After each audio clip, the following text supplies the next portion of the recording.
This is Brian, screenfiles.com and review.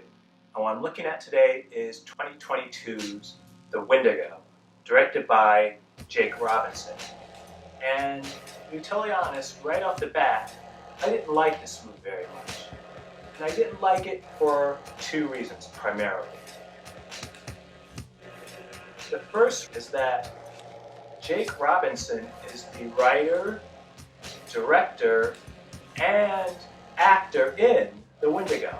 And hell, he may even have produced it. I don't think he did, but it wouldn't shock me. And the problem with this is that you have one individual doing too much. And I honestly think that a director is more effective if they're doing one thing or two things, but not doing every pivotal thing involved with the movie. I think it does them a disservice, typically. For instance, this is the case with the latest Poirot reboots. Though as far as I'm aware, Kenneth Branagh isn't writing them, though he is acting in and directing them. And overall, I don't think they're particularly good movies. And that, by my reckoning, has something to do with it. People stretch themselves too thin. If you're going to direct, maybe you write as well, but don't star in it then. Conversely, if you're going to direct and star in it, don't write it. It's just something that I don't think works very well. And it doesn't work with The Wendigo. If you're not aware, The Wendigo revolves around a social media influencer who happens to be going camping in these haunted woods. And he summons the Wendigo, apparently by just saying Wendigo, and he vanishes. Other social media influencers eventually go in search of him, and that's the bulk of the movie. And overall, this is not an interesting scenario, probably because the characters aren't terribly interesting, and they're characters in the meagerest sense of the word, which is to say, they're not really people. They're just personality quirks with names. And that's a very frustrating thing to watch. Now keep in mind, The Wendigo is found footage adjacent. It's not a found footage movie, really. There are instances of it, but on the whole, it is not a found footage movie. So when you're talking about a movie that is micro-budgeted, you need something to elevate it. And typically that would be the acting, something that draws people to it.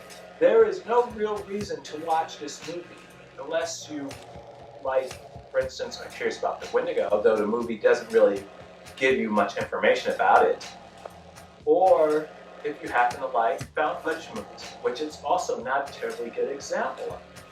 It is a movie in search of an audience. As I said, it's not terribly well acted. It's not the worst thing you ever see, to be sure. But it is also not that good. And one thing I think could have been a draw was the Wendigo itself, which shows up towards the latter parts of the film and is just not terribly impressive.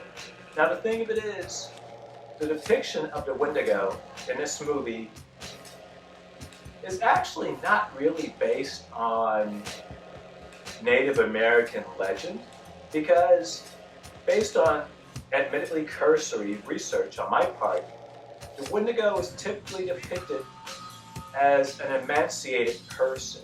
They don't have horns. That's something that came later, and actually Europeans probably added that aspect of the character.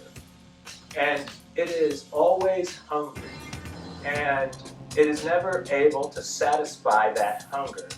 In fact, the more he eats, the thinner and hungrier he gets. So it's this very self-perpetuating cycle.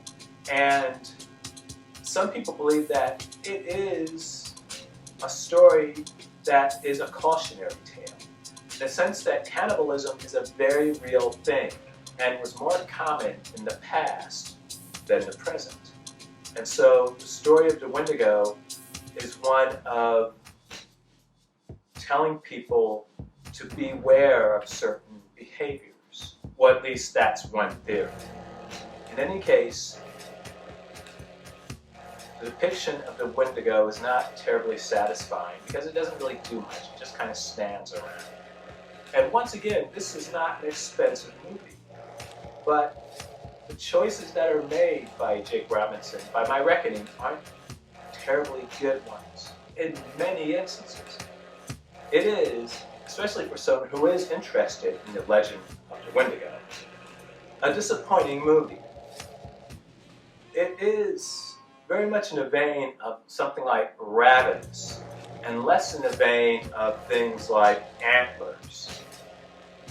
But that's neither here nor there. And in fact, I would argue if you want to see better depictions of the Wendigo, watch Antlers, watch Ravenous. They do better with the material. So as far as I'm concerned, Wendigo is a Wendi-No. So what do you think?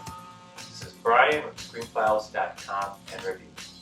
Do you agree? Disagree? Let me know down below. And as usual, consider a like or a follow.